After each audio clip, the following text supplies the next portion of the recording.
to be in the kitchen. Stevie Edwards, our friend from the Seafood Lovers, here this morning. And obviously, most people are doing black-eyed peas and cabbage and cornbread like this morning, right? A lot of people doing seafood today, too. Though. Yeah, I'm sure you're right. Now, so what is the most, because you and I were talking earlier, as far as holidays go, most popular sales at your place is what? Any crustaceans. It's crawfish, crab, well, we better shrimp. Put something on there if it's before we get too far into it. Crawfish, shrimp, crab, oyster, stuff like that. Yeah. It's party food, a lot of party food. Finger food. Yeah, finger like, food. And we were talking up front as a couple of examples of things that maybe you've never done in your kitchen, but you might want to try in 2015. Perfect for, like, to me, NFL parties. You know, you got friends coming over, you just want something. Crab fingers. Crawfish, shrimp, crab dips. We do all those things. Right. Shrimp salsa, that's a good one. Yes, stuff like that. It's at this time of year now.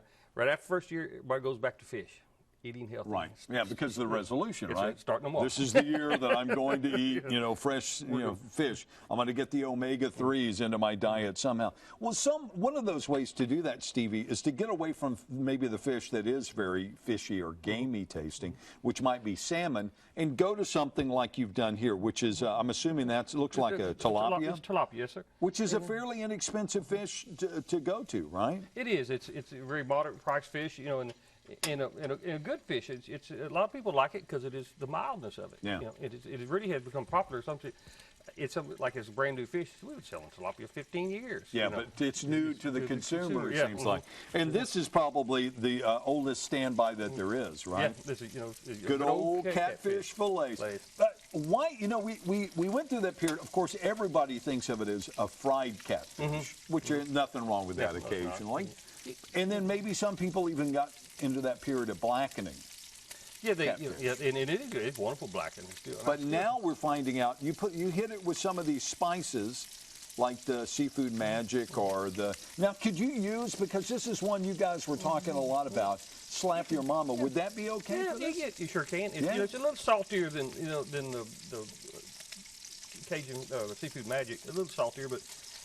If you like that, some people like a lot of salt. I'm not a big salt fan, though. Right. But we sell a lot of it, and it's a darn good seasoning. All right. But I do want to point out that there are all kinds of seasonings that are out there that you can try, and you can find them at almost all stores now. Obviously, the Seafood Lovers got them, but you can pick them up and apply them. And I can smell the difference. I can smell the seasoning the herbs, cooking off the herbs and stuff here. And that's what that I like about I'm big on herbs. I like and they add a lot of flavor and stuff to it without adding I have way too much olive oil in here, as you can see. But you're going to be in trouble when you get home. That's right. That's why I know your wife is going to say mine does. Yeah. You only need about 4 or 5 drops, and you can do the whole thing. Yeah, and I get a little. But I tend to think it's like grease or something that I need, to fry it in. But you're right. You don't need all that, and as you see, brownie is starting to turn white around the sides on the fish, and of course this part is going to cook a little faster because it's a little thinner. At this point, you just. And I'm going to step back because I can see this coming. Yep. Yep. Well, and I don't know about you, but I like it that way. I want it crisp off a little bit. And you can do that. Crisp it like that, and make it good, nice and brown. See how that turns out? It's wonderful. Man, oh man, I'm going to tilt that up. Well, I can't too far, but enough that you can kind of see what I'm talking about. You just kind of get that golden brown color to it. Now. Is there a rule of thumb on time, or is it just visual that you're cooking? Up here it's visual, but I normally, it's good, have your stove set on medium heat, and have it good and hot. It's good when you hit, and sear it in 3 or 4 minutes one side, 3 or 4 minutes the other side, and that is it. Wow. Kind of hard to believe that's it, and it's over. I mean, you're done with it. I still haven't, got this thing down yet. You mean the flat pan? The burner, the Bunsen. Yeah, it's a little warm that time. Well, and of course it's a lot easier at home where you're a little bit more comfortable with whatever that you're cooking on.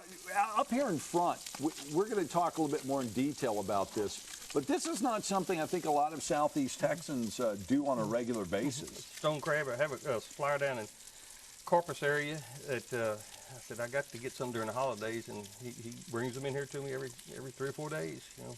Now, how did stone crabs rank for you as far as, like our soft crabs or maybe even lobster or something like that? It's of course the size is so much bigger. That's always something about just take a big old bite. Yeah, they're almost like a meal when these things are huge. They it's they're a little sweet like our crab meat. Right. Maybe not quite as much, but they're a different crab taste than blue crab. Are they expensive? Yeah, they're expensive. That's what I thought. Yeah. So, but I mean, it's one of those treat yourself kind of things. Yeah. The deal knows you break one claw off the crab, and you throw the rest. You throw them back, and what he does, he regenerates the claw. So Wow. you always take what you call the crusher claw, your bigger one. You take off. You break it off, you throw the crab back, and he'll grow a new one. And see, next time you catch him, that other claw will be the bigger So it's claw. a renewable resource? It's a renewable resource. How about that? And that's a law too. You only take one claw. You don't take the whole. Yeah, crab. Wow. They've had a problem. Somebody told me one time in this area because they thought like every crab you just eat the whole crab with a stone crab. There's nothing to the body really. Right. Well, we don't think that way here. You take the whole thing. That's right. Yeah. We'll find something to do with it. But For sure. as far as the meat in the body, there's little to none. Yeah, It's true.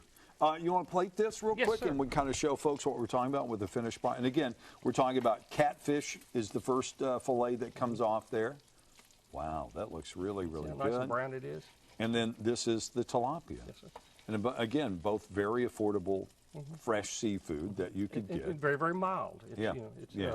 And the fresh is key to this. The fish are being milder have fresh versus have been Oh frozen yeah, because absolutely. I'm with you. Yeah, and a different lot of taste to it. times it's how it's been frozen. This is the kind of fish when I always try to introduce it to people. Tilapia is the kind you can give it to them. They're almost like, oh, it tastes like chicken. You know what I'm saying? Yeah. It just doesn't have a whole lot of taste, yeah. fishy, gamey flavor. I don't know if you could really see it, but it is. There we go, right there. Delicious stuff. Good way to start. 2015. I saw it sliding off there, Kenny. He's laughing because he thought I was going to drop it right back onto the floor there. He's going to pick up the pieces. No. I would have caught that before it got there. All right, 31 past the hour, 7 o'clock. Stop by and visit with Stevie Edwards. He drops in to visit with us monthly, talk about seafood, what's out there, what you might want to find in it. There is seasons for different things. Oh, yes, sir. Yeah. What will be coming up in January? If you like oysters, of course, I love oysters. This is oysters king right now. Yeah, This is, oyster season. Oyster season. Crab meat, starts falling off, gets real cold. Your crabs start, Right. so they'll drop off. But all your fish do well. So the fishermen, they go out. They can handle the cold and the rain, but they can't handle the wind. That's the only thing. So Right. you'll have some good days and you'll have some bad Right, days. right. As you know. And when it's fresh product, that affects you pretty majorly, doesn't it? I watch that weather as to what Yeah.